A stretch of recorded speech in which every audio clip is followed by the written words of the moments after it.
Hello, greetings, and salutations. Welcome aboard my podcast. I am Jason with Jay's Paradise Travels. Thank you for tuning into this week's episode. Today I'm going to be talking about my experience with Bowling Green State Falcons. And going forward, just so you know, I'm going to drop the word state and maybe even not even refer to the name Falcons and maybe just say Bowling Green. A little bit easier, but I'm going to be talking about that. A little housekeeping before I do that. If you would like to go on vacation, specifically cruise, which is my specialty, you have a couple ways of reaching out to me. You could email me at j.paradise_travels@gmail.com. That's jay.paradise_travels@gmail.com. Or you can reach out to me through social media. I'm on both Facebook and Instagram. Jay's Paradise Travels. There's no apostrophe in there. It's just Jays. Jay's Paradise Travels. And you can reach out to me through, again, Instagram or Facebook. And I'd be more than happy to help you out with that. Okay, so getting into today's episode, again, talking about my experience with Bowling Green. Bowling Green is a smaller school. I always say smaller school. When I say smaller school, I mean in the terms of like in college football. They're in what's called the Mid-American Conference, or MAC conference for short. Although if you say MAC conference, C means conference, so you're just saying MAC, Mid-American Conference.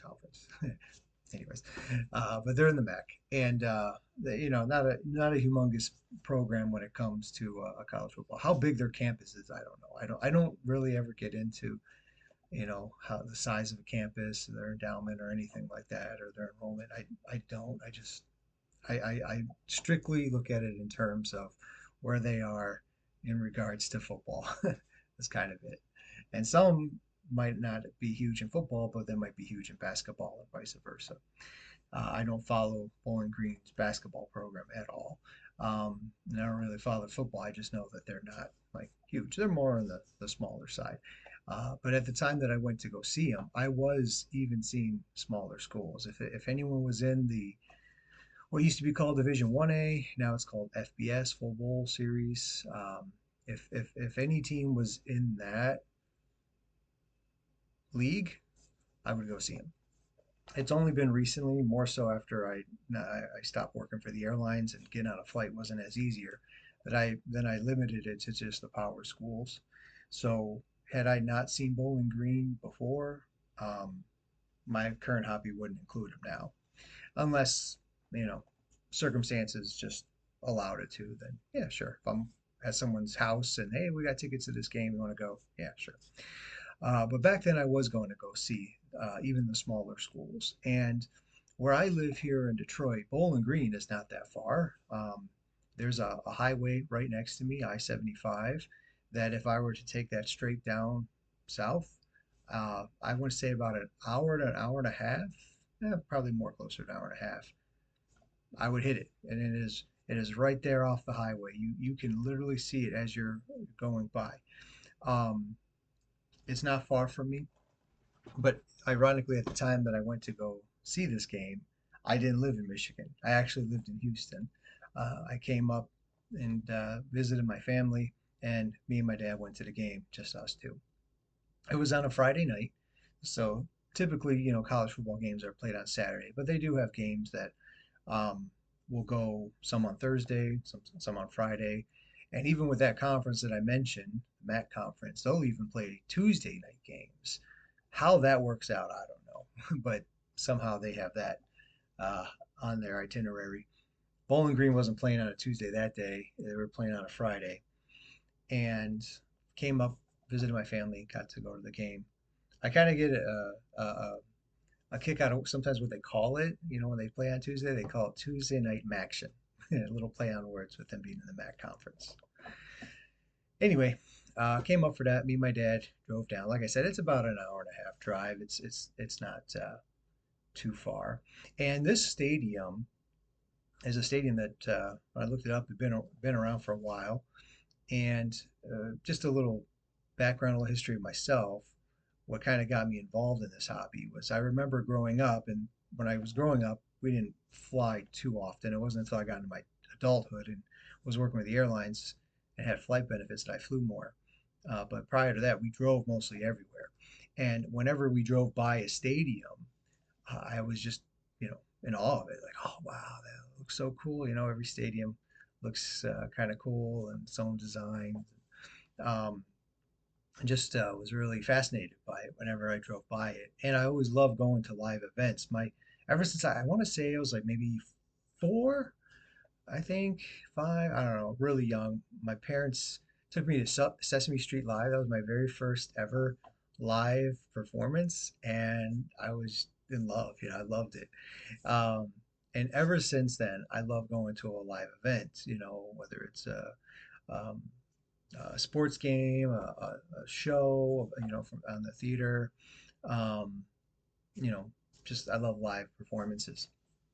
And when I became an adult, the driving by stadiums, being fascinated by them, the love of being able to go to a live event, I just combined it. I ended up making this hobby, and so my hobby includes Major League Baseball, uh, National Basketball Association, National Hockey League, NFL, National Football League. I'm saying them all out. The NBA, the MLB, NHL, NFL, as well as college football.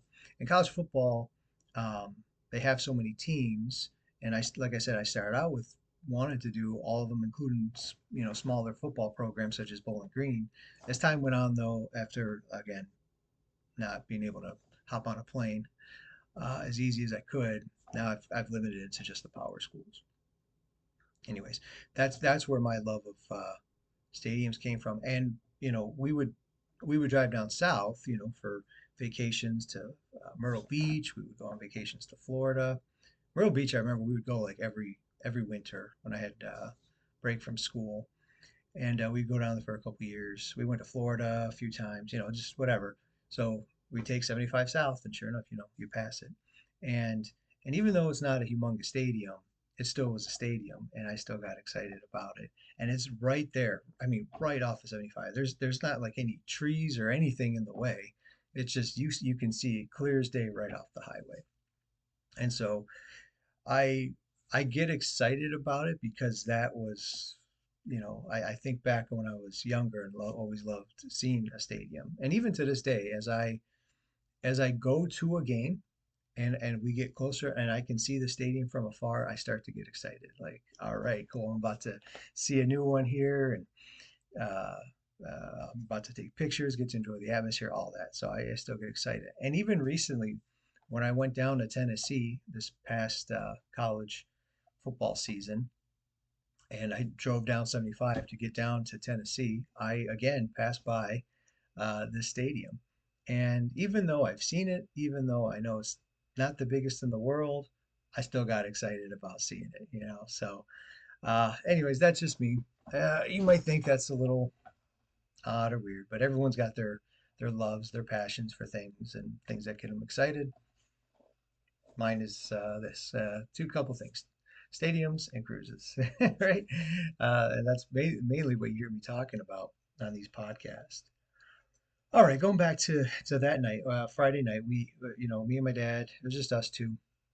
We drive down there and we park next to the stadium, like, but kind of like, I don't say across the street, but just in a parking lot next to it. We walk over, and as always, I'm taking pictures. It's not exactly daylight; it's more nighttime.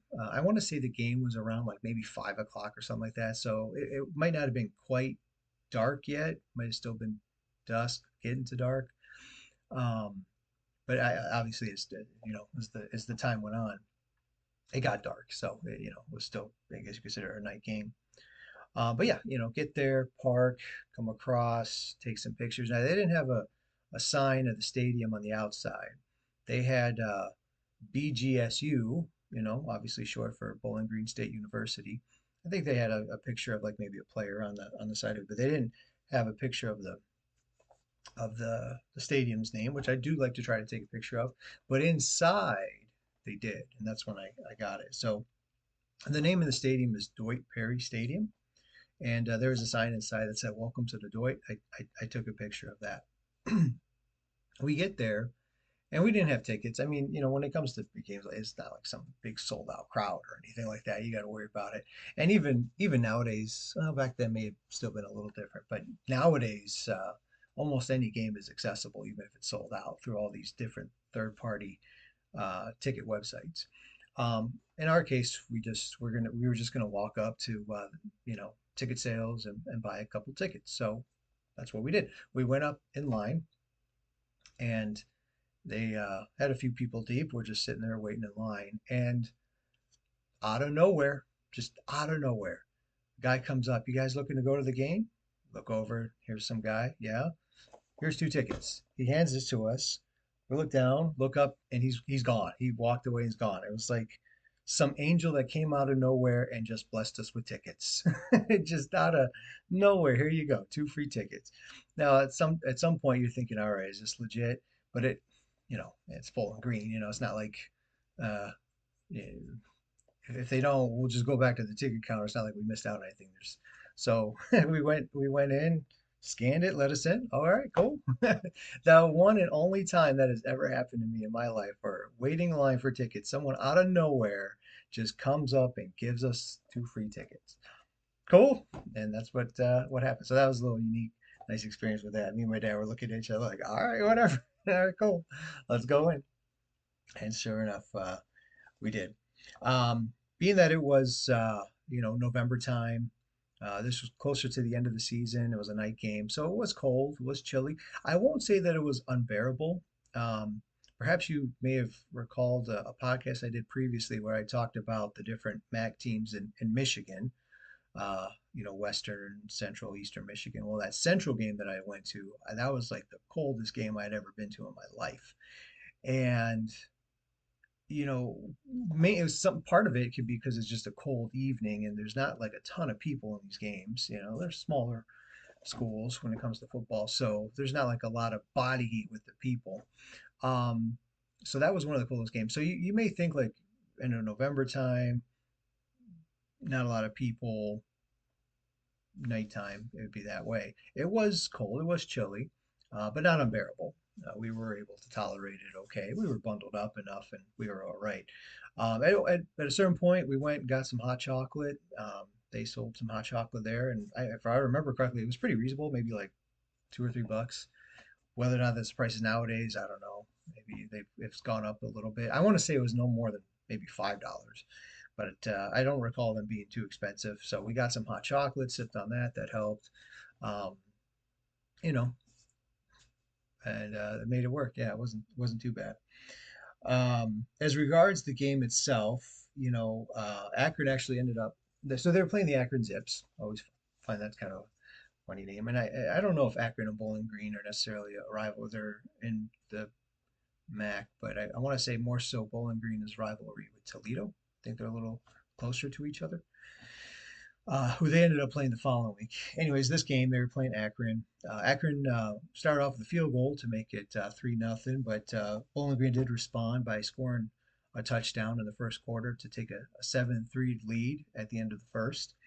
And then they would also get a touchdown, um, and there was a safety involved. So, well, let me take that back.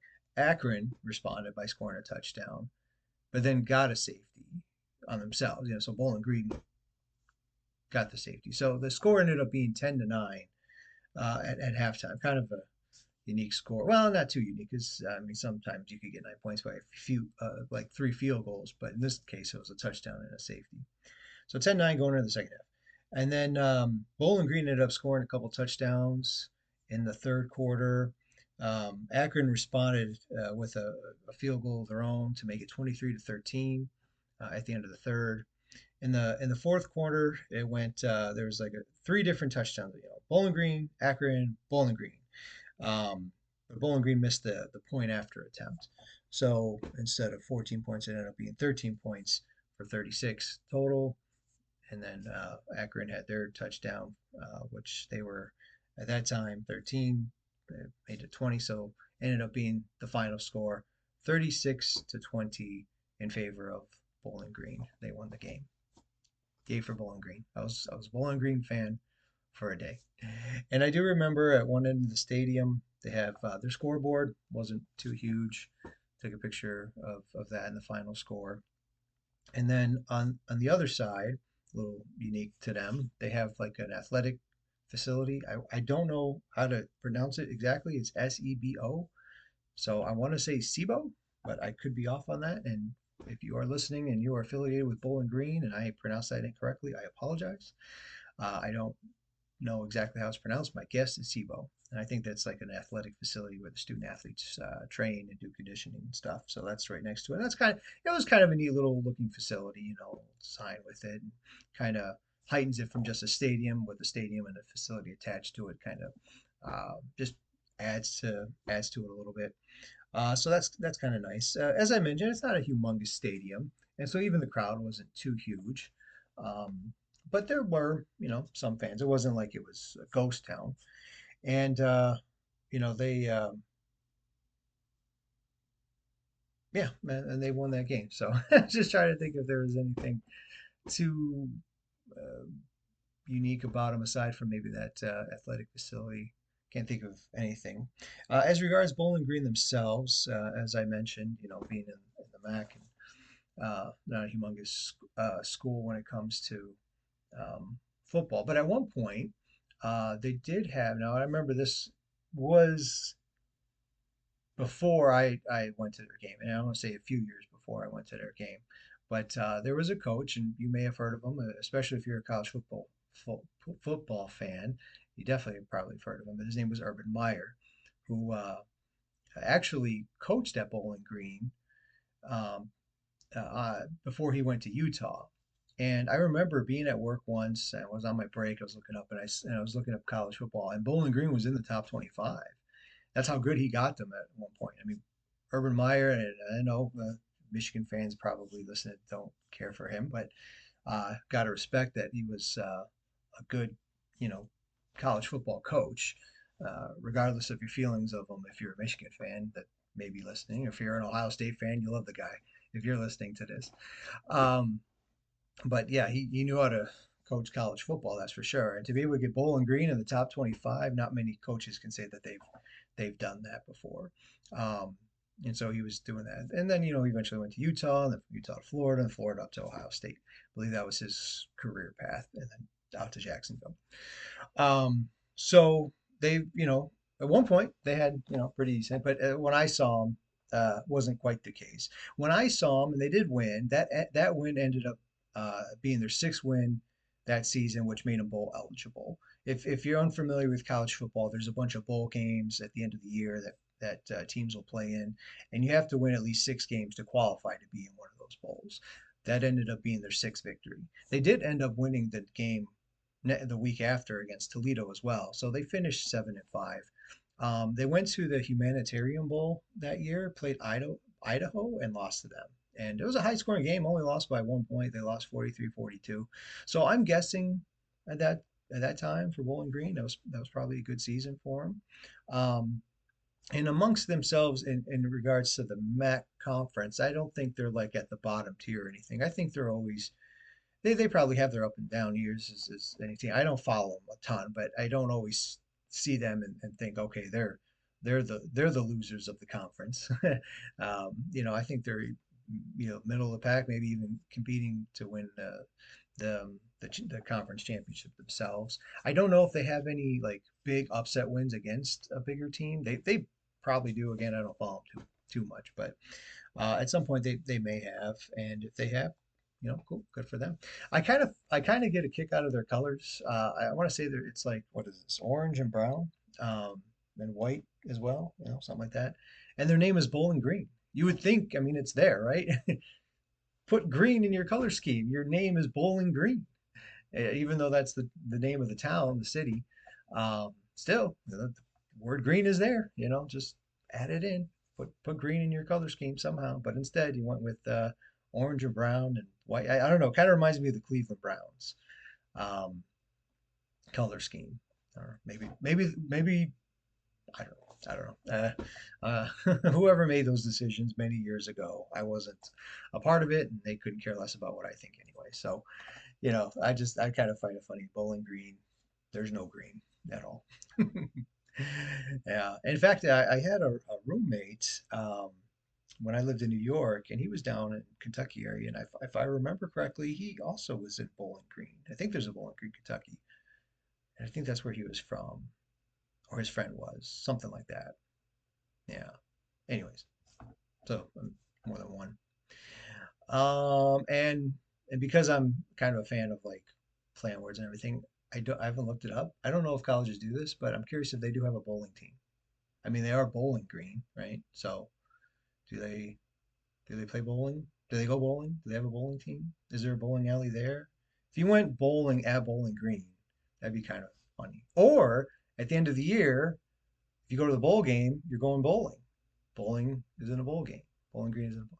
There's a bunch of different little puns and play on words that I could go on with, and you're thinking that's not why I'm tuning into this podcast, Jason.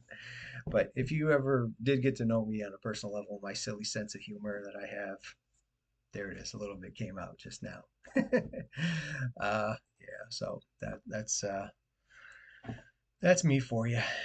Um, yeah, I can't think of too much else as regards to that.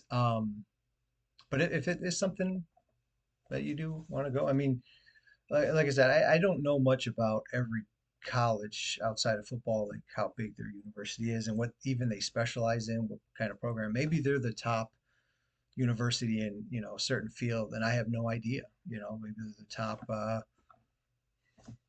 don't know, pick a field, top engineering program or something. I don't know. They could be. What do I know? I never, I didn't go there. So maybe you do want to go to college there, or maybe you're a recruit. You want to see it. Maybe you just like the idea of going to a hobby like me. I don't know. But if you do and you want to go see them, let me know. Again, you can reach out to me at j.paradise.travels@gmail.com. Jay j.paradise.travels@gmail.com. You can email me and help you out that way, or you can reach out to me Instagram, Facebook at Jay's Jays, no apostrophe, Jay's Paradise Travels. And there's another way to reach out to me. Help you with that.